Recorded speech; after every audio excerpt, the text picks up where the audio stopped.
We are live. What's going on, folks? Welcome back to episode number 27 of the Nuclear Golf Podcast.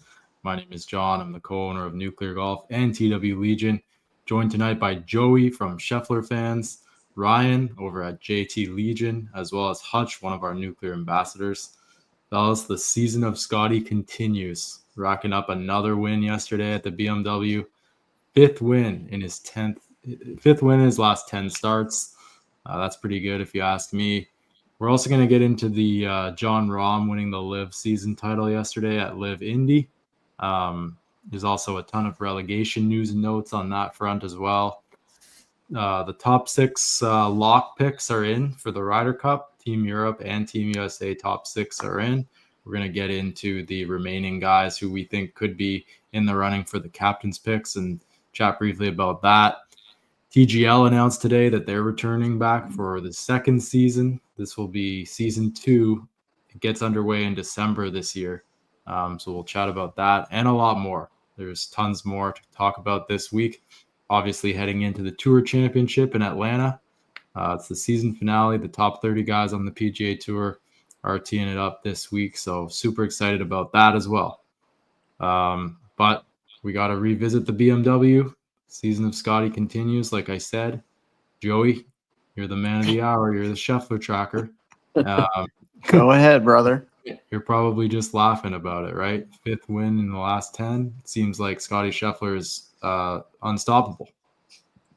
Yeah, I mean, he's doing his thing. I mean, there's like nothing really new to report because he's doing it in his steady, old-fashioned way. So it's kind of just onward. There's literally nothing different. I mean, we'll probably touch on it. 17 was really one of the more memorable Scotty moments we've actually had from him in the last couple of years in terms of, singular shots. But other than that, kind of just his steady cruising way of beating down competition. So not to sound bored by it like he kind of does, but it's just kind of same thing, different week. I think Ryan, the biggest thing to come out of it was the payday for the caddy.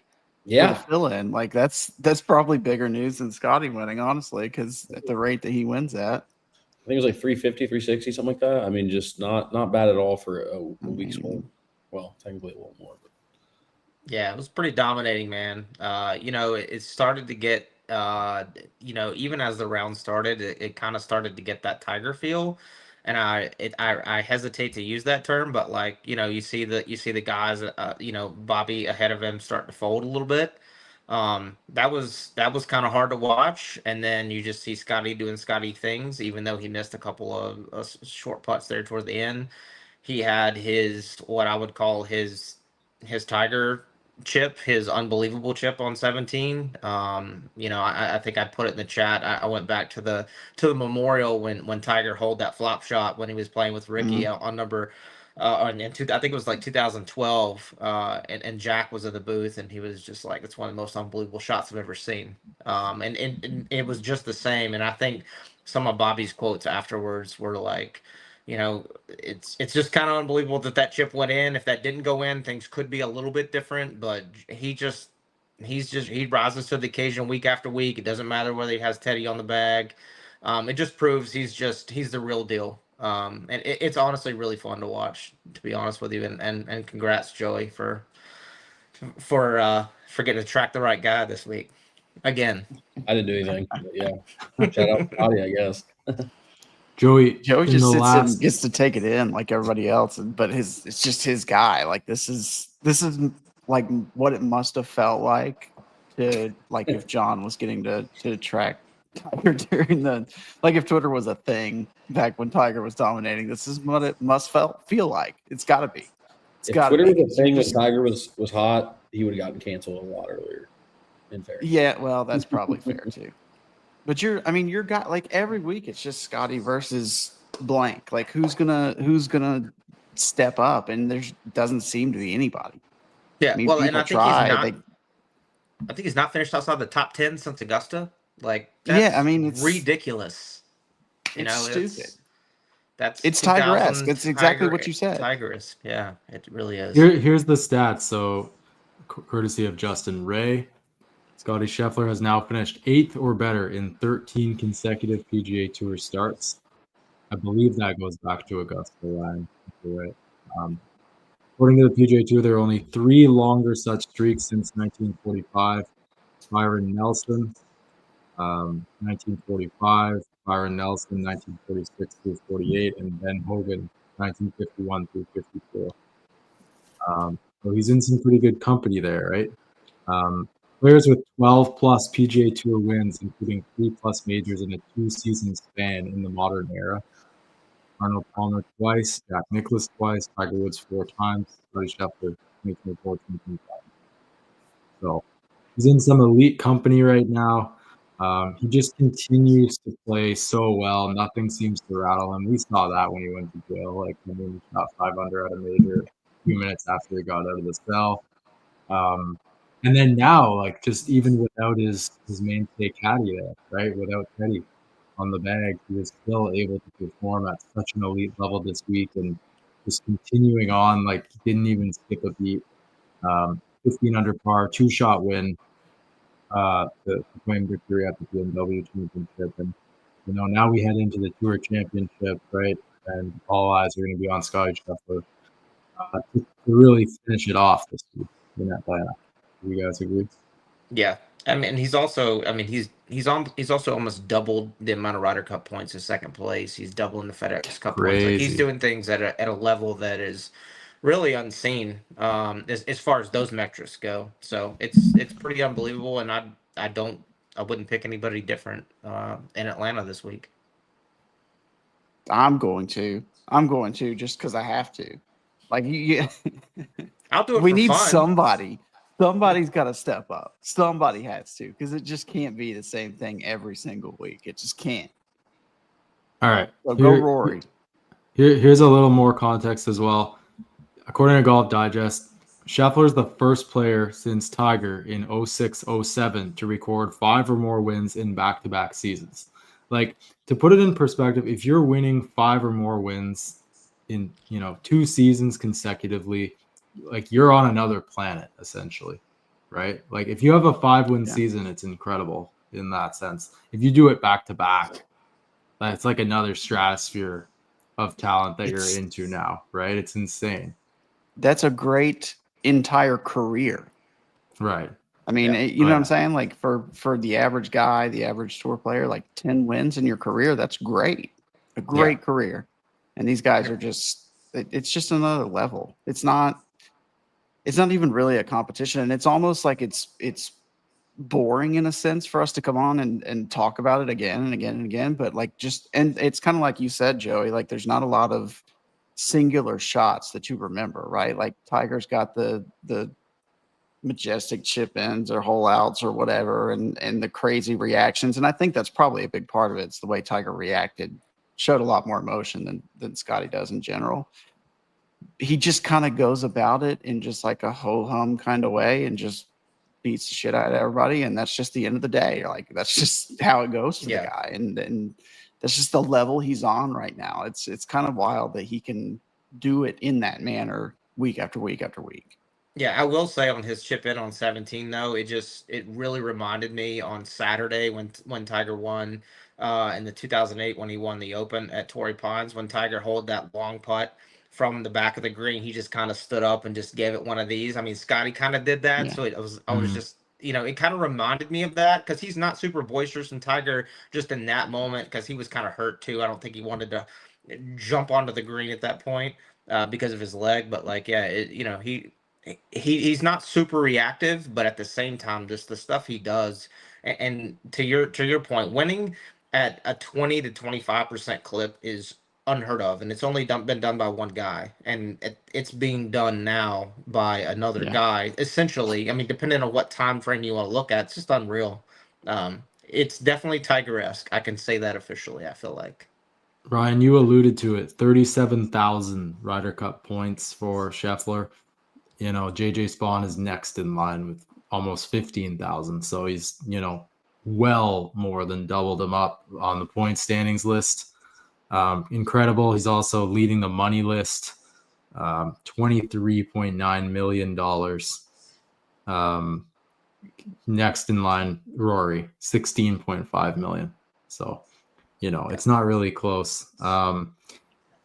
Scotty, going back to March 2024, this is courtesy of Dan Rappaport, 3 majors, Olympic gold, the players, 5 signature events, 1 FedEx Cup playoff event, and then the CJ Cup Byron Nelson. He's winning the biggest tournaments on the biggest stages. Pretty incredible to watch week in and week out. Well, that's the other thing. He doesn't even have to like brush up. And I mean, like if he really wanted to, there's a whole different level. Like, sure, it might affect his play in the signature events and some of those larger, field tournaments. But I mean, if he wanted to go play random off week tournaments where no one else was, he'd probably win by 15 strokes. And just if he really wanted to stat pack, he really could. Obviously, there's not the same level of doing that as maybe back in the day on the tour, just because you don't have to. So there's zero reason to do that to your body or risk more injury or, just playing at a higher clip. He doesn't have to play as much, but just kind of insane to see that there's still so much more to a ceiling than what he's doing.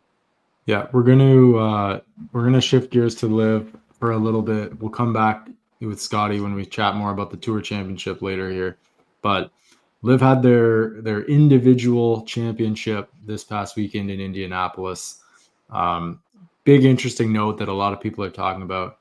Jon Rahm, who did not win a Liv golf tournament this season, ended up claiming the individual title and the $18 million bonus yesterday, right? Joaquin Niemann, on the other hand, who had 5 wins throughout the season, finished second to Rahm. That's a talking point. People are having conversations about it. Obviously, Jon Rahm played incredibly well all season. His consistency was there while Niemann's wasn't in a way, but it's like you won 5 wins. You had 5 wins, which is incredible, right? The difference being that Rahm had 4 runner-up finishes. So a lot of close calls for him, but he comes up short for that top prize bonus. I'm going to read you guys a quote here from Rahm after he lost in the playoff to Sebastian Munoz, who ended up claiming his first Liv title yesterday. Rahm said, quote, "I know I'm supposed to be happy. It's a great moment, but it just doesn't feel great to finish the year losing 2 playoffs. To be able to win the season without actually winning a tournament, I know eventually I'll be proud of that. Right now, it's slightly more something I'm going to suffer over a little bit more, and it may never be replicated." Thought that was pretty interesting. What did you guys think about it? Did you have a chance to watch any of the finale or the Liv individual championship yesterday? We've obviously got the team championship coming up in Michigan, but this Indy event was pretty well attended out there. Hutch, did you have a chance to see it? Yeah, I mean, speaking on the attendance, I know they had over 60,000 over the 3 days, which is I think they said it made it the highest attended event in the U.S. for Liv so far. But I did get to see it. I think the Rahm argument, there's 2 different sides to it, right? Like he had one event the whole year where he finished outside the top 10, I believe. Right. And in Liv, the way the points work is if you're in the top 24, you get points. If you're outside of the top 24, you don't get any points week to week. Niemann had too many weeks where he was outside the top 24.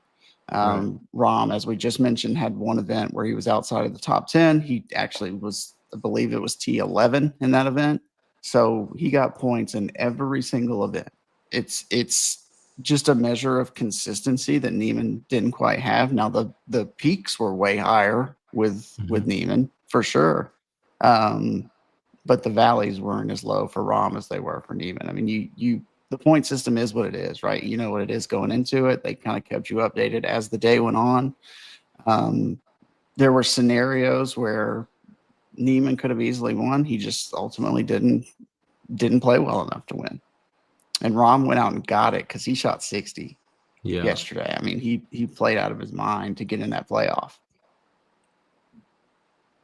Yeah, I mean, I think Rahm's comments are kind of coming a little bit from like these guys are ultimate competitors. Like all they want to do is win. So I do think it feels like a little bit hollow as far as like an individual title, but at the same time, his consistency is what put him there. So I mean, he does have something to hang his hat on, but at the same time, I guarantee you he probably trades that for a couple of wins this year. I think For he would sure. probably, if you asked him in a moment, they probably would trade him and Waco's seasons. That would be my guess, anyways.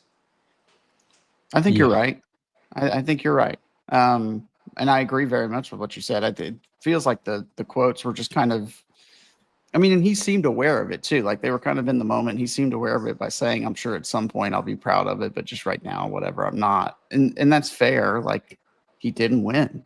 But again, like you know what the point system is going into it. That's just the True. way it is, and he can't control that he was consistent enough to win the individual title. Now, once that money hits his bank account, I'm sure he'll be feeling fine.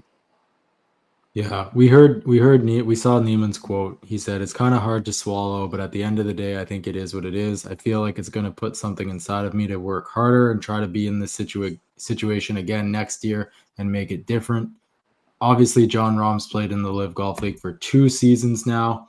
Both years he's come out on top as the individual champion with the $18 million bonus. So, I mean, obviously it was a major change when Rahm left the PGA Tour to go to Live. Huge signing. He's locked up long term with Live. I don't think his contract is expiring at the end of next season like a lot of the other guys. I think he's got like three more years or something like that, right? So it must have been like a 5-year deal or something like that for Rob. Yeah. But regardless, there's some interesting storylines over the weekend with the new relegation rules at Live, because last year there was some controversy when Bubba Watson, who was the captain of the Range Goats, technically should have been relegated, but because he was a captain, they had discretion to allow him to continue on playing as a quote unquote like critical member of the team. I think it was they called it. Not the case this year. So Henrik Stenson, who was one of the bigger names who went over to Live when all the defections began to happen, past Open champion. He's been relegated from the Live Golf League. He finished outside of the top 48, so he will not be returning next season. He was one of the captains of the Majestics. Obviously, Lee Westwood and Ian Poulter, also co-captains. They just squeaked in. I mean, Lee Westwood played well. He finished quite comfortably inside the top 48, but Ian Poulter just literally squeezed in on number 48. So he's going to continue to have a future out on Live, which is good for him. Had 4 birdies coming in, I think, over his final 5. So he really earned it to continue on there. But, Anthony Kim, another guy who was a Live wild card who, has been also relegated from Live, and it seems like he wouldn't be back, but who knows? Maybe they could give him another go at a wild card, but has failed to register. Like you said, Hutch, you earn points if you finish inside that top 24, right? In every event. Yeah. Failed to register any points in 2 full seasons with Live. I mean, that's a pretty good sample size, right? It is, but it's kind of unfortunate for him because, like, if what he says is true, and I don't know the behind the scenes of it all, but if what he says is true, and he really didn't pick up a club until 3 months before his Live debut, like, kind of impressive to be where he's at, to even shoot multiple rounds in the 60s. Like he's been kind of playing better over his last couple of events. I think he shot 65, 66, and then 68 yesterday. I think he shot 68. So I mean, there's been some form, and truly, if he didn't pick up a club for the first time in 10 years until 3 months before he debuted for Live, like, I think you got to give him some grace. The league may bring him back as a wild card. And then, too, like some of these other guys that are relegated, like they can still earn their way back in. There are ways back in through the Asian Tour and things of that matter. Right. So some of these guys may not be gone completely. They've just got a road to get back. They don't get handed the spot back like they did in years past. Yeah, we did get an Instagram post from Anthony Kim today, I believe, so it does shed a little bit of light on his future. I'll read it out here, and then we'll move on. Thank you to the Live Golf League, Indianapolis, for the love. As many of y'all that support me know, this was the final event of the individual season, and unfortunately, I didn't have the results this year. On a positive note, my game has gotten significantly better, even though the scores definitely didn't reflect it, but great things take time. I have lots of thoughts on the last 2 years, my journey in recovery from mental illness and addiction, and my future plans I will share on anthonykim.com starting next week, and I think it will be interesting for some. Thank you, God, for my family, sobriety, and the love and support from all around the world. So this to me sounds like his time at Live has come to a close. That's kind of my interpretation of it, at least. Maybe he will be moving over to YouTube, which a lot of guys have kind of set the stage for as they kind of sunset on their careers. We see Ian Poulter recently launched a YouTube channel, although he did make it through the top 48, so he will be back next season. But setting the stage for a future in the golf He was just media getting ready. space. He was just He getting was ready. getting just ready. In case. There's no doubt Just in about it. He case. was laying the groundwork in the event that he did not Yeah. move Well, on. one of these Live. years, like he's going to be older to where he doesn't make it in the top 48, and at least he'll have that to Right. fall back on. Right. Yeah. All and right, I would fellas. say too, good. One more thing on that, John. Yeah. Sorry, I would just say good on Liv for giving Anthony Kim a shot too. Like, I mean, he tried, and like Hutch said, he hasn't been in form. He hasn't from his words, he hasn't really picked up a club until he started with Lib, really. So that's Yeah. really nice that they gave him a shot and he had a chance to prove himself. He went out there, he tried. I mean, good on him, and I'm all for Anthony Kim coming back to the game of golf for sure. Yeah. And he shot some good absolutely. rounds. I mean, he had some good rounds that you could see flashes of what he used to be or what the promise looked like it could be at one point in his life. So, Mhm. who knows? Maybe YouTube's the move. Maybe he does get a wild card spot back. The Instagram post you read, though, John, does kind of read like it's probably over for him at Live, but who knows? I mean, Yeah. we'll see, I guess. Yeah. All right, fellas. Ryder Cup is getting closer. The hype is building for Bethpage. This one's going to be crazy this year, as we've talked about on numerous occasions. The New York fans bring the heat, and it should be an incredible event this year. Top 6 are locked in for both teams. So let's just go through the standings quickly. On the U.S. side, we've got Scotty Scheffler, J.J. Spawn, Xander Schauffele, Russell Henley, Harris English, Bryson DeChambeau. Quick note on that, I thought it was interesting yesterday. The PGA Tour had Bryson in the graphic as a Ryder Cup team qualifier with his name on it. It's just not something that we see a lot. So whenever you see it, it's like, damn, Bryson's on a PGA Tour post. Yeah. Team Europe, we've also got the top 6 there: Rory McIlroy, Robert McIntyre, Tommy Fleetwood, Justin Rose, Tyrrell Hatton, Shane Lowry. So top 6 there, and then we'll go through the guys that are kind of in the captain's pick zone soon. But what are your guys' thoughts on the top 6? Is there anybody in there on either of those squads that stand out to you? Or everyone's kind of earned it at this Team point, right? USA's got the best player in the world. So now, historically, Team USA's had the best player in the world almost every Ryder Cup of my lifetime, and for most of them, it hasn't mattered for shit. But you know what I mean? Like, Yeah, it just kind of is what it is. Like, we've had Tiger forever, now we got Scotty, and who knows? It may matter, it may not.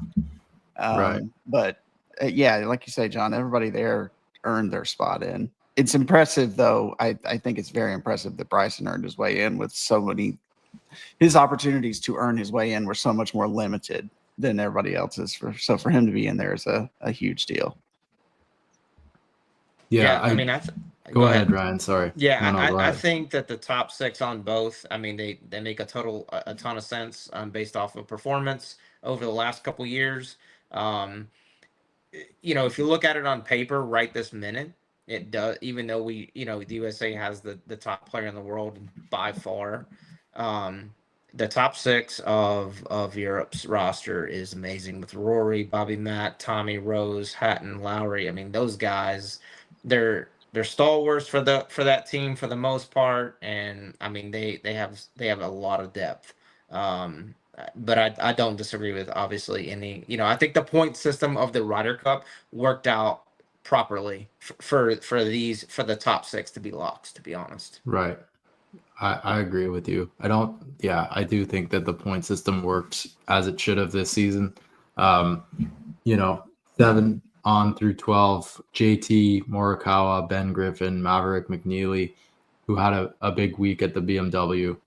Did. Keegan Bradley, 11th, Brian Harmon 12th. It seems like it's all but a certainty that Keegan Bradley is going to be a playing captain. You're seeing some media narratives around it. They're getting people prepped for that, clearly, right? Yeah. They even did the rule change thing for the captains. I don't think they would have done that if it wasn't inevitable. Do you guys agree with that?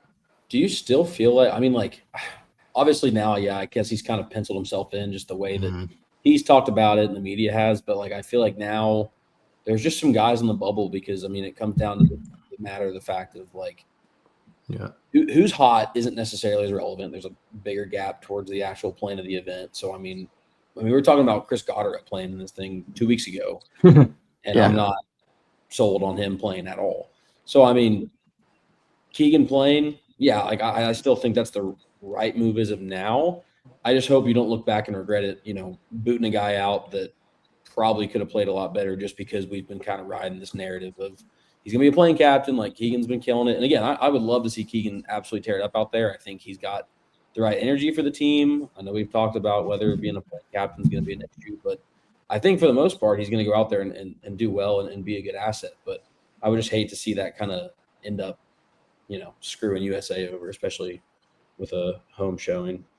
Yeah. One guy that we've talked about extensively on this podcast has been Cameron Young, who, finished 11th, at the BMW championship this week.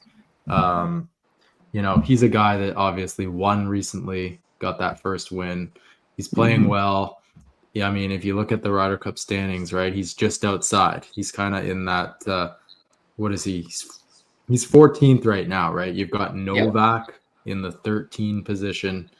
So, I do want to see a little bit more from Keegan Bradley, it feels like. Do you guys kind of sense that we need to see a little bit? But I think it's penciled in, like you guys say, right? It's just I think it's penciled in, and I think it's got just as much to do with, I mean, he's had a great year, right? But I think it's got just as much to do with where the event's being played. Like in the Northeast, that's Keegan territory. Like that's his home thing. I did think, and I'm trying not to circle back too far, but I did think it was interesting when you were reading off the list of automatic qualifiers for the European side. Like they've got a lot of, like, quote unquote, for the wrestling people out there, they got a lot of heels, like guys who are cool being the bad guy. Like they are okay with it. Like you got Rory and Justin Rose and Shane Lowry. Like they're cool shushing the crowd. I just kept going through that thinking the crowd ain't going to get to them. It ain't at all. Not those guys. There may be some that it gets to, but not those guys. They're loving that. So we'll see. It's going to be a great event. I can't wait. And Chris Goddard, I know we talked about it, Joey. I think if he can have a big week this week, a good showing this week, maybe there's a chance because he has been hot-ish lately, and he did get into Atlanta. So hopefully, I mean, if he has a big week, he's certainly got the game for it. I don't know if it's. I always get hesitant about putting rookies in, right? But everybody's got to be a rookie at some point, right? Like it's. I don't know. I don't know what the right answer is, but clearly what we've been doing is not the right answer. Rookies like coming in, but every year it can't be this like rookie. I mean, it's almost more of like you come back to the Ryder Cup and it happens every time it's played, and you get right here at the nose of the end of the season and the playoffs, and then you start looking towards Ryder Cup, and then you're like, okay, do I want the guy that kind of played well this season, or the guy that I know is just an absolute dog on Ryder Cups, or the guy that we trust more or is going to be a better teammate? Like, yeah. We spend the last 2 months talking about points and what you got to do and when to earn it, and then you kind of just default back to like, all right, Colin Morikawa is my guy because I love him a lot in the Ryder Cup, no matter how terribly he's been playing in certain aspects and then playing well in others, hot and cold, Sam Burns, guys like that. Right. So it like almost just like kind of washes out, and then you end up negating a guy like Chris Goddard up. Where he'd have to. It's just not the hot asset, not just doesn't feel as big of a facet this year. I don't know. Yeah, I One think the guy. last three spots are going to be just tough, right? I think you got Maverick McNeely, which played good this week. You got Cameron Young if he plays good this week, and you got Chris Goddard to play, if he plays good this week. Like you have three guys that can really go out and for lack of a better term, earn a spot this week or earn a pick this week. And you look at a guy like Colin, and even Ben Griffin at 9. Like Ben Griffin has had a hell of a year, but is Ben Griffin hot right this minute? No, but it's not like he's cold. So I think it's going to be really interesting the last three picks. Honestly, I think you got 9 players that you're gonna take, but I don't know what you're gonna do with the last three. He looked One pretty guy chilly that's on that 4 really putt. Yeah. One guy that's really interesting on the European side is Harry Hall. He had a 6th place finish at the BMW, but according to Paul Hadawanic, he's had the 5th best European. He's been the 5th best Euro golfer over the last 3 months, according to Data Golf. Mhm. But Hall told the PGA Tour the Paul Hadawanic of the PGA Tour that he hasn't had any recent conversations with the Ryder Cup leadership. He was also not fitted for a uniform, which is a standard practice for those on the radar to make the team. So you guys saw Harry Hall's chip in. It was a chip in, was it not? He had a big moment there during the BMW, and he just looked like he was super fired up. He looked like a guy that would kind of embrace that Ryder Cup villain role on foreign soil. Yeah. Right? Yeah, for sure. And like his putting stats this year, if you guys look at the putting stats from Data Golf, he is pretty much the best putter on the PGA Tour this year. Like Yeah. if I'm Luke Donald, I'm looking at that because those things really matter coming down the stretch, and they matter in key matches. That go down into the back nine. Like especially in like alternate shot. I mean, it's huge to have a guy who can make a putt no matter where your partner hits the ball. So I do think he is most definitely worth consideration. And I wouldn't be surprised if Luke Donald has had a conversation or two with him. Whether he got fitted or not is another thing, but I wouldn't be surprised if he's had a conversation. Yeah, they can make close pretty quickly.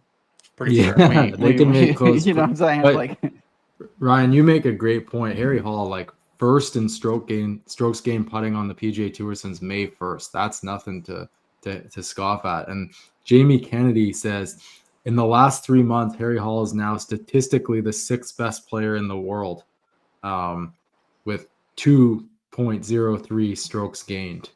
That's ahead of JJ Spawn. That's ahead of Rory McIlroy. Yeah. The 5 guys ahead of him, in the last 3 months: Scheffler, Fleetwood, Rahm, Griffin, and Russell Henley. Yeah. He is up there with the big dogs. It's like he should legitimately be considered for the European Ryder Cup team. And according to Justin Ray, it's not just the putting, but his scoring average since May 1st. He's 3rd, birdie or better average 4th, 1 putts per round 2nd. Like this guy seems like he should be getting a real look at the team. So we'll see how all this transpires, but it'll be interesting. Do you think he's getting a little cold shoulder, or is it just kind of happened quietly, or is it like the guys have already kind of known who? Like, did he get a little too hot, like too late, and the guys are already kind of buddy and kind of looking at him differently and everything? To be playing that well in the last 3 months and to not almost be a shoe-in, especially when you're going across over here for the Ryder Cup, mind-boggling to me. So unless they're just being super quiet about it, and he's a secret weapon, I don't know why he wouldn't be promoted, heavily for a shoe-in. I think it's a combination, Joey, of a few things. I think it's the magnitude of the event. I think it's the course setup and at Bethpage. I think you need to be able to carry the ball a long ways. I think that's an issue. And then I think third of all, I don't think he's super tight with all the guys. I think and yes, his performance is if you want to call it a little bit late, but I mean, the old saying, drive for show, putt for dough. I mean, if the guy's making putts, I mean, if you pair him with a guy who can hit the long ball or he can hit it straight, I mean, it doesn't really matter at that Right. point that he doesn't carry the ball far enough or whatnot. So I do think it's a combination of things, and he's a little bit he's a little late to the European Ryder Cup party, I would say. I mean, those guys have a bond with Rom and Terrell and Rory and those guys and Tawny. Like, they have a bond. So I do think it's a little bit of all of it. But if I was Luke Donald, he'd be on my radar. Yeah, for sure. Okay, we're gonna move to a couple general tidbits on the Ryder Cup here before we cut to the next topic. Brandel Chambly, he's back. He's back in the headlines. This is a big one, so buckle up here. This is Brandel talking about Bryson. He said, quote, "He's one of the best players in the world, no doubt, but he will be playing not for the USA, but for Saudi Arabia in the Ryder Cup. If you disagree, just watch the Live bots, Live funders / supporters, and those who have been bought by Live celebrate if he plays well." What does that even mean? He's just miserable. He's an old hag. He just is sad and angry about everything. It's just there's people that refuse to have fun and enjoy their perspective of life. When I read that, it was like, what? Like, what are you saying? Like, what does that even mean? What are you saying? It doesn't make any. I mean, I guess he's trying to tie it to the oil money, whatever, dirty money, blood money, whatever he wants to do, because he's been standing on that soapbox for 3 friggin' years now. Like, it's ridiculous. He's just, you know what? I think he tries hard to be like golf's Skip Bayless or Stephen A. Smith or just like some kind of shock jock and just say some of the dumbest stuff in the world, because that's just But he tries to back it up with stats and then try to make you think, oh, I'm so much smarter than you and I know more than you and blah blah blah because I used to play on tour. No, bro, you're an idiot. Like, you make yourself sound like an idiot every time you talk.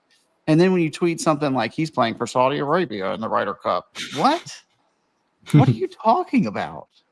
Like, just shut up, dog. Like, I don't even know. I just threw my hands up at it because I can't see it because he's got me blocked because he used to hate on Tiger and I didn't like that. So he's definitely doing it he has to be doing it on purpose. There's no way he's that up in arms unless he's probably got some ties to Saudi Arabia. He's hiding something. You don't care about that unless you're sitting on some blood money yourself.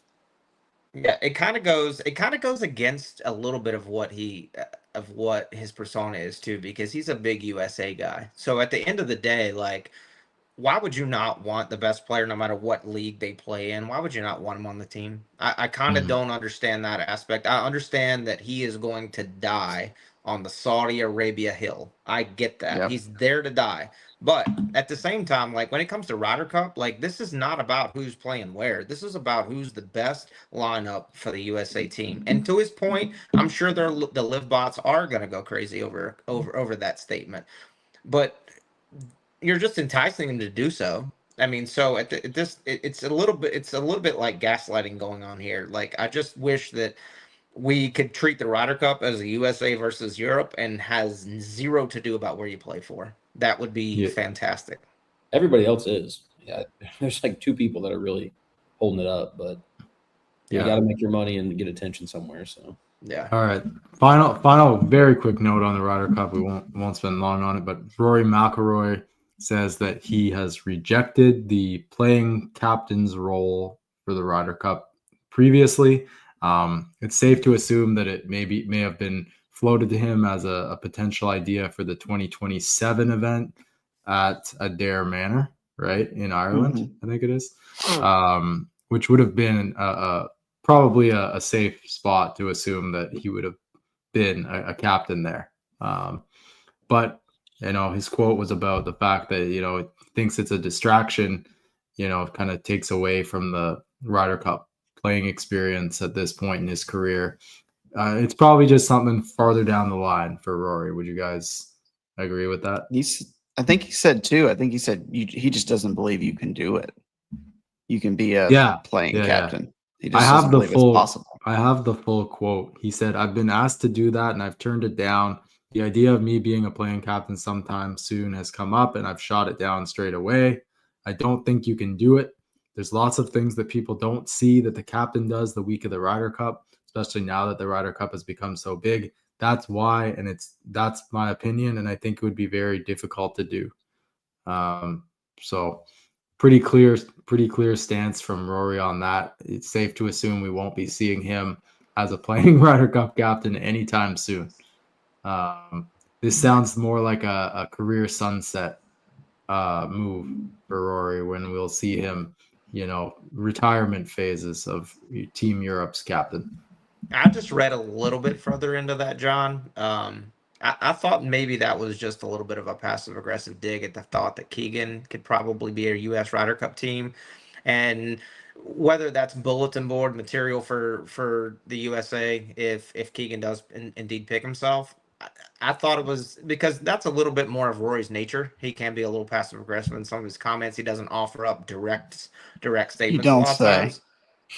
So I kind of that's the way I read into it. And again, that's just one person's opinion. It doesn't mean that's what he meant. But to me, I thought that's kind of what he was saying. And Well, he's not wrong. I get what he's saying, but like if that's a dig at Keegan Bradley, it's kind of a different situation. Rory said he turned down, knowing years in advance, the opportunity to be a playing captain.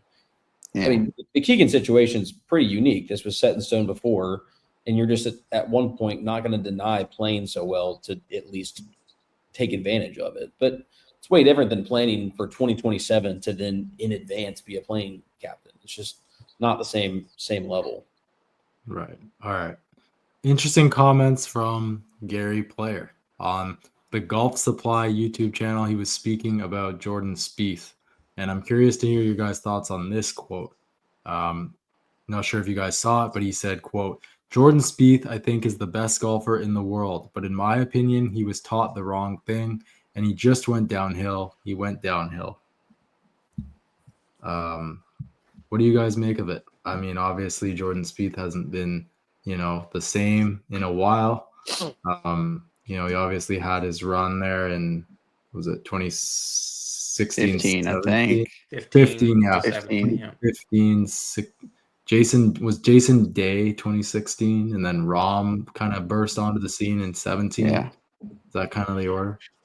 Yeah, I mean, he was kind of anointed at one point, right? Like he was supposed to be the next big great thing, and then he came out and dominated that Masters, and then the year after, it looked like he was going to dominate it again until 12 happened, and things just kind of went from there. I don't know. He's always kind of felt a bit like a bit of a head case to me. I could be alone in that, but I feel like he's so fidgety, and I've not been a huge Jordan Spieth fan. I get why a bunch of the kids are, but it's just not been for me. I don't really know what to make of those comments, honestly. Like, is the talent there? Sure. But what specifically is he saying that he's been taught that was wrong? Hold on. There's actually more to the comments here. Okay. He also said, if you had a man like Ben Hogan teaching Jordan Spieth, he would be the best in the world. He's such a competitor, such a wonderful man, a wonderful guy for golf, the best short game, best course management, but he just can't hit the ball. That is a tragedy. So some pretty interesting comments from Gary Player. Don't get me wrong, Jordan Spieth is a top tier fan favorite guy out there. When he's playing well, he can actually move the needle. The likes of which, Tiger, Rory, Spieth, like those are like the top three. Like Scheffler, obviously, really coming up now, and he's got his presence. He's a huge player, but like Spieth, Rory, Tiger, like these guys are like top tier in terms of actually really moving the dial. Notably, Ryan, do you think so? Yeah, I do. And two, like I think we can't underestimate what his wrist injury did to his golf swing, right? Like, so if he's having some minor issue, he's probably having to compensate for that. And I don't know how long ago that's been going on, but it's been a couple years at least. And so if he's having to compensate, he's probably going to get into some bad swing thoughts, some bad swing mechanics, and things are going to happen. So yeah, if Ben Hogan taught all of us in a vacuum, I think we would all be fucking fantastic. But I'm not certain that is, I'm not certain that that's the measurement that we should hold ourselves up to. I don't quite understand. Gary every now and then comes out with a few comments that are a little bit, Remind you that he's 90 years old. Yeah, I mean he's old school for sure. So I get it, but at the same time, like I don't think Jordan Spieth is the best player in the world. I do think he has some of the best characteristics as a tour player. I think he can absolutely get back up to, as we spoke a couple weeks ago, back up to a higher level. Is he going to get back to 2015 Jordan Spieth? I don't see that happening. Just like I don't see that happening for a lot of guys at their peak. But at the same, I mean, if we think Tiger's going to be 2000 Tiger again, I kind of He doubt is. it. But I'm here for it if he is. Hutch, I am He here for it if he is. is. But yeah, I don't put a lot of I don't put a lot of onus on what Gary said there, to be honest. It's a dumb comment in this. No, okay. Well, I mean, I get what he's trying to say, but you can't be like, he'd be the best golfer in the world. He just doesn't know how to hit. Well, that's kind of how you He play can't golf. hit the ball. Like Yeah, what? Ray Allen, was the best player in the history of basketball, if he could drive. Well, that's not how that works. You can't just take away Yeah. 90% of the sport and say, well, he would be good if he learned to do this right. So I think I get the right idea, but that might be a very old. It's kind of like Michael Block saying, "I'd be Rory McIlroy if I could hit it 300 yards." Yeah. Like what? Wouldn't we What all? are you talking about? And I'm here for the block party too. I think he should be on the Ryder Cup team. The block party is over. No, we you already don't. we already No, shut you it down. don't. The party's been shut down. TGL season 2 was announced today. They announced today that season 2 will be getting underway on December 28th at 3 p.m. on ABC, I believe. It's going to be Atlanta Drive versus New York Golf Club. So they've just announced, I think, that initial first match. It's obviously a post-Christmas play that they're going for, hoping to catch people sitting on the couch at home during the holidays for a big ratings boost on that first match of the season. But I'm curious to hear what you guys think about this. Are you excited for TGL this coming year? They're obviously going to be starting it. We're still going to be in 2025 when they tee off for the 2026 season. But that's not for nothing, but that's a Sunday. It's the second to last week of the regular season in the NFL. Are they trying to bury that first? Maybe they're trying to bury that first matchup in a way, like knowing that they're trying to capitalize on that initial influx of viewers for season 2, knowing that that's kind of a dead man's match there. Like it's a tough matchup. Like there were some lower ratings on some of those, afternoon matches with some of those teams.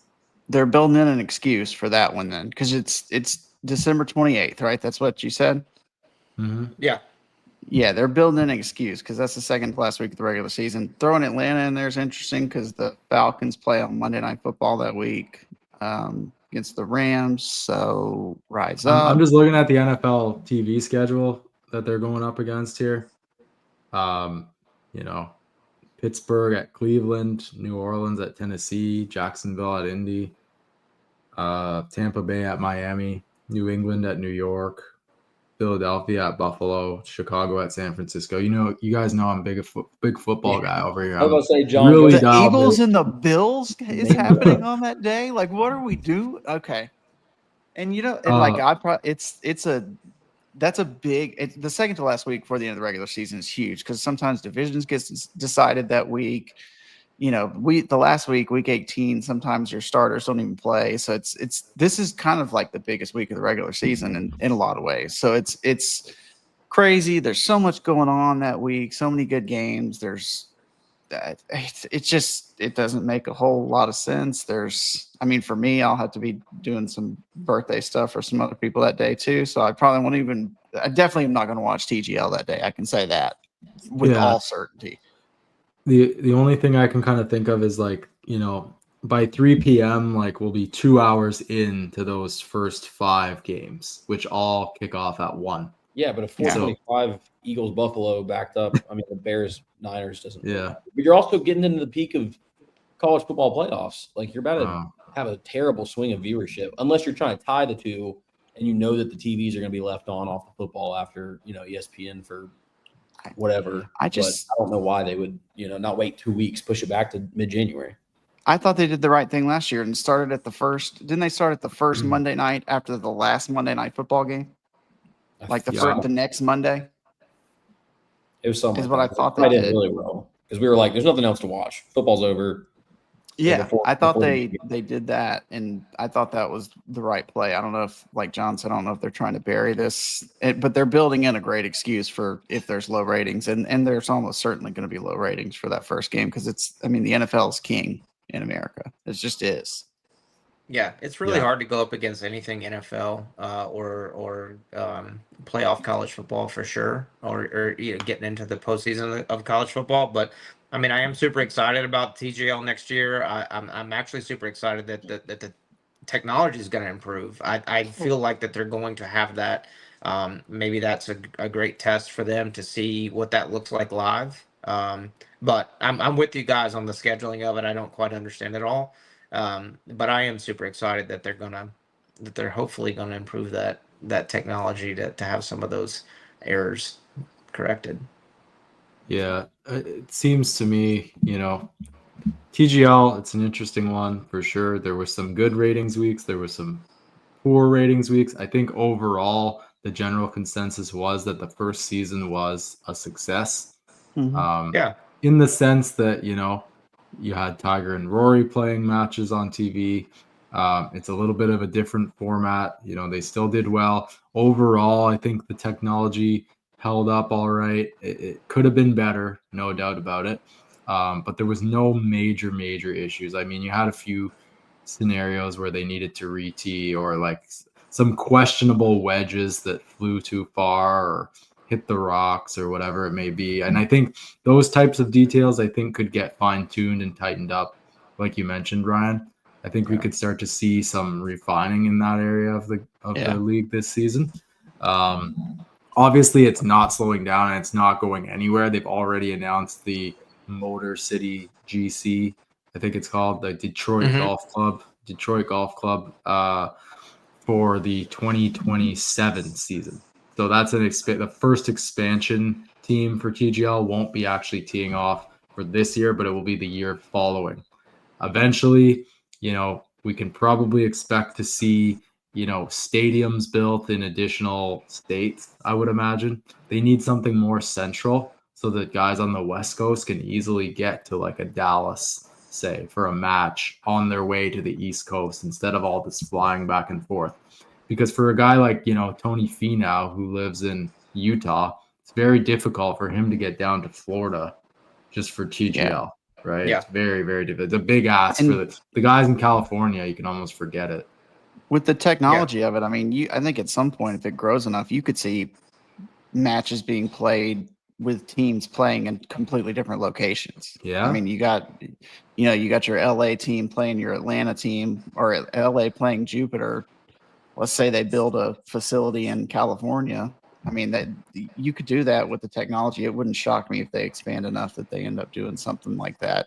It would kind of kill the stadium vibe of it, make it more of a television product, but TV that was like the whole it. thing is no one's.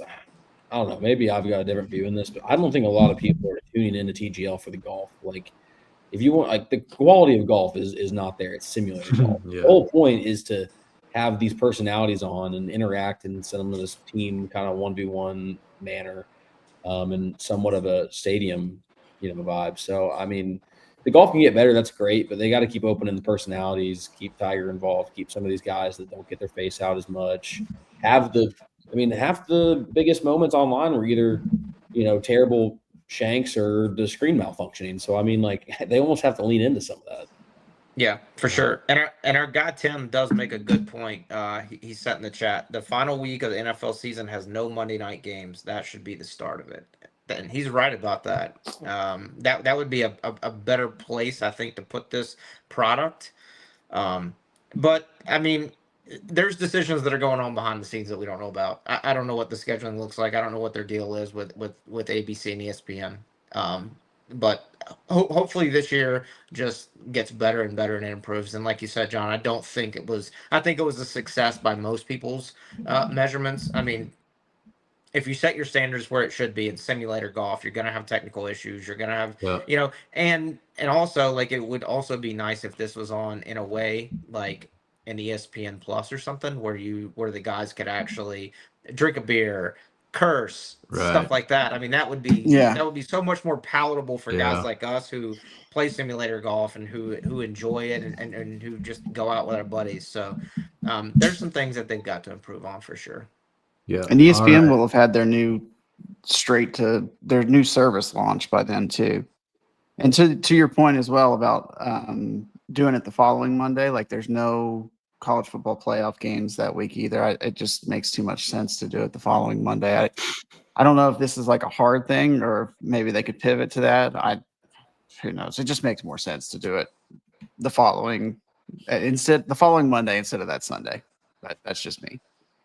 All right. We're on to Eastlake FedEx Cup playoff finale this week in Atlanta.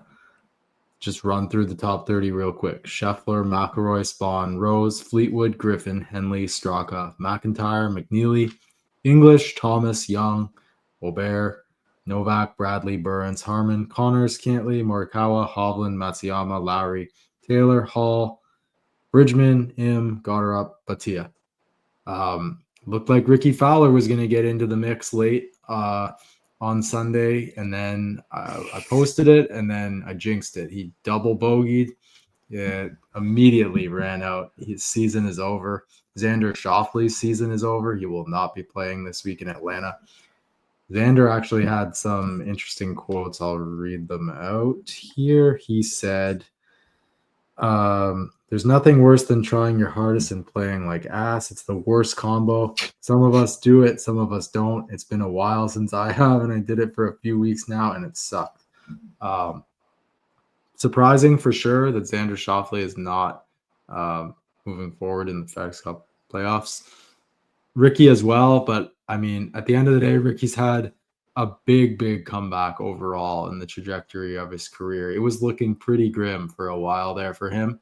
And he's put up some consistent results, I would say, this year. Obviously played well. We talked about it recently. Played well in the tournaments which he was given sponsors exemptions, a lot of the signature events. And his finish, getting into that BMW last week, got him into all the signature events for next year. So it's huge for Ricky. He's going to be playing some big tournaments next year, and essentially the future is all his. If he wants to continue to play well, he'll be a marquee player for a long time to come. Yeah, it was surprising not to see Xander make it. I think that's probably maybe the biggest shock out of all the guys who didn't make it. Ricky was always going to kind of be a bubble boy coming into these playoffs. Really happy to see Akshay make it on the bubble. He's a fun guy to watch. He had that hole in one this week. He had that hole out as well. He had two huge highlights. Super good. I don't think there's a bad thing to say about Akshay Bhatia. I don't think that anybody has anything bad. Fun guy to watch. Very, very personable. I got to watch him at the PGA this year. Very, very engaging. But I don't love not seeing Xander there, but Xander's still coming off of a rib injury from earlier this year, so he had some making up to do, and he just hasn't played well. So hopefully he brings that to Bethpage, though. Hopefully he brings some good play to Bethpage. Yeah. So Hutch, there's no starting strokes this year at the Tour Championship in Atlanta. Now, according to our sources, you live in Georgia, but you rarely make it over to Eastlake. So what's the deal with that? And will you be in attendance? I will not be in attendance. I go to Eastlake when Tiger goes to Eastlake. That is about the extent of it. No, I mean, it's fun. I did go that one year that Tiger wasn't there. I think I got a ton of comments because I wore a Make Tiger Great Again shirt that year, and everybody was stopping me all day. So, I mean, Eastlake is nice. It's a cool thing. Getting there kind of sucks logistically. You kind of, the way we always did it, you have to park at the old Turner Field, which is the Braves' old stadium, and get shuttled over to it. So it's logistically not the greatest thing in the world. There's just not enough drama in it for me to want to go, to be honest with you. I mean, it's just like I can watch it on TV and I can see everything. And I'd just rather do that. Right. For sure. All right. We are expecting, it is supposed to rain later Mm. this week in Georgia, and particularly in Atlanta and a little bit north of it, like where I'm at. So Thursday, Friday, Saturday should see some rain at some point on all those days. So we'll see how that plays out for the tournament. Yeah. It looks like there's some rain coming in. Yeah, lots of rain potential. So we'll see how that plays out over the weekend. But if we date back, we're going to do our picks here. 2024, Scheffler won 30 under par. Obviously, he had the starting strokes, right? So he started the tournament at double digits. He was 10 under par and then shot 20 under, I think, over the course of the 4 days. Finished 30. 2023, Hovland finished 27 under. He started the week 8 under. 2022, Rory, 21 under par, started at 4 under. 2021, Cantlay, 2020, DJ, 2019, Rory.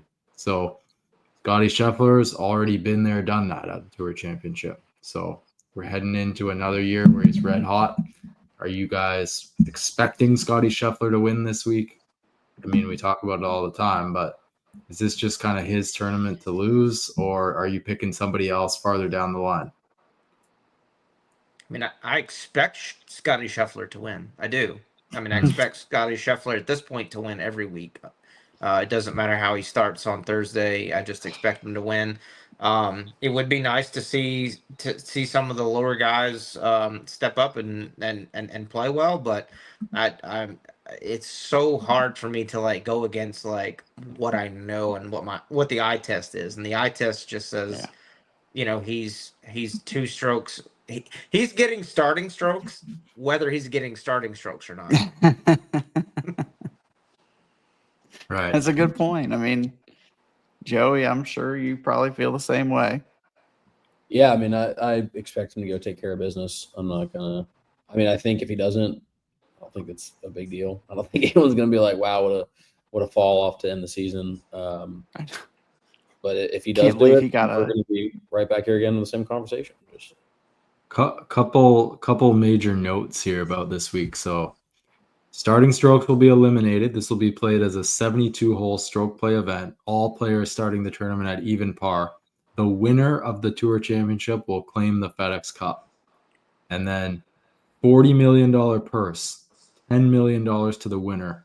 And it will count as official money for the first time since 2018, which is when Tiger won the Tour Championship. But he won the Tour Championship but did not claim the FedEx Cup. Justin Rose did. Right. Yeah. But what a week that was. That was a hell of a week. What a week that was. Yeah, that was a hell of a week. But I will say one thing interesting that may come up.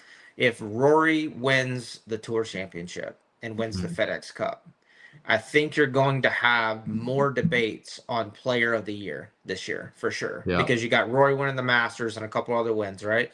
And then if he was to win this, that would make Player of the Year I won't say it's even questionable. I still feel like I would put Scotty as Player of the Year, but I think that would make that debate. I think there would, I think people would have a lot more fuel for their Rory side of that debate.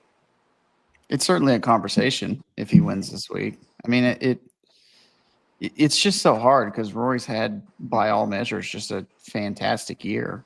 I mean, he won the Masters. Like, that's the biggest thing that was what was missing, right? And the players.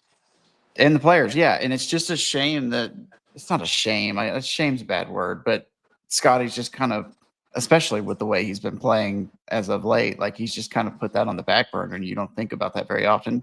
Two, I think part of that's Rory's deal because he skipped the first playoff event and he kind of just played whatever last week.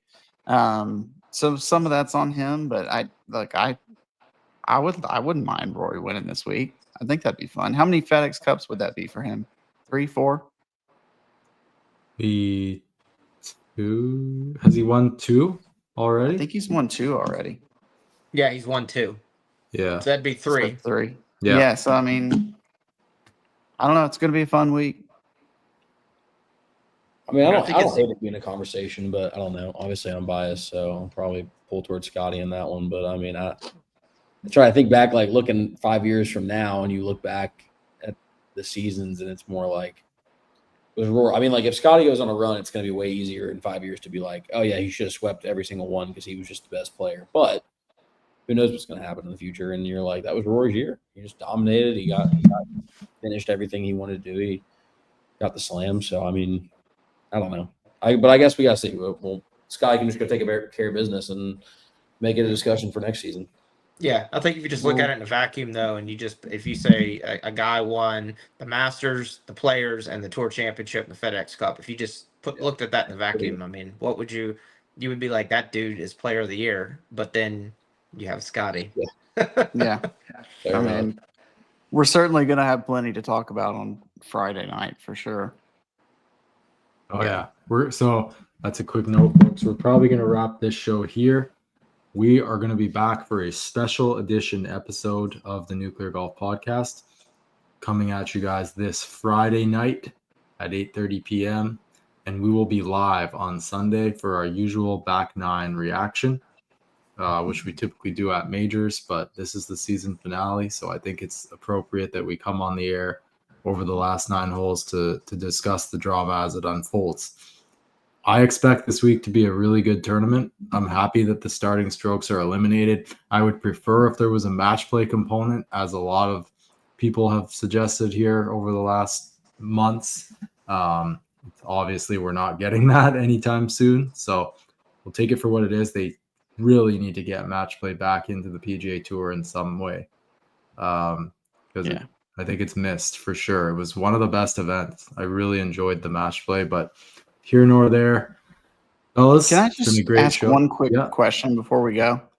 So just so I understand right, the playoff events that we played so far and the points they've accumulated were for what? Just to determine what your tee time was this week? No, I mean, to technically earn your ticket to even be able to have the chance to do it. So I get that. But I mean, that only matters towards the ends. I mean, 5 versus 25 doesn't matter at all, except, literally. That's what I'm saying. Like Scotty and Rory have the last tee time. So what have we been doing the last couple of weeks? Well, amongst those guys that were in it, are they just earning their tee time? Bonus money has been allocated at different points this time as well. That's a part of it as well. So, if you were finished in a certain position after, the first playoff event, I think it was, or after the Wyndham, there was bonus money allocated after the Wyndham, and then again after the first playoff event, and I think again after the BMW. Don't quote me on it, but they changed the allocation for how bonus money is distributed. But I mean, when it all comes down to it, whoever wins the Tour Championship again can win the FedEx Cup. Because they've basically determined that these are the top 30 players and they all deserve an opportunity, right? We could be looking at Chris Goddard as Player of the Year on the PGA Tour. Which is more to your point too, John. Yeah, about like, why can't we have match play as the Tour Championship? If the top 30 guys have a chance to win, why can't you do it in match play? If anybody can win, this is the same thing as match play. If you're looking at the NCAA bracket in college basketball, any 64 of the 64 teams can win. So why can we not incorporate that? And what a way to get ready for the Ryder Cup or the President's Cup too. Hell yeah. It makes sense to me. Or do something crazy like after the third round, like, for the final round or something, the top 8 or something, play out in a match play format over the last however many holes you do that. There's different things you could do, but again, they said they explored all of this and they determined that it is not the best course of action, which I personally don't agree with. I would love to see more drama. Just imagine Rory versus Scotty, in that finale. We talked about it. Yeah, it'd be crazy. They may have determined that this podcast determined that the playoffs are broken. Yeah. They've been broken for a while. The PGA Tour has a new CEO, so there's things that can come of this for sure. There's more to come. Fellas, it's been an amazing show. Thank you guys for all tuning in. As always, you can find us live on X, live on YouTube, and after the fact, we are on Apple Podcasts, Spotify, and Amazon Music. Please subscribe, rate our podcast, give us a review on there. We really appreciate you guys' support.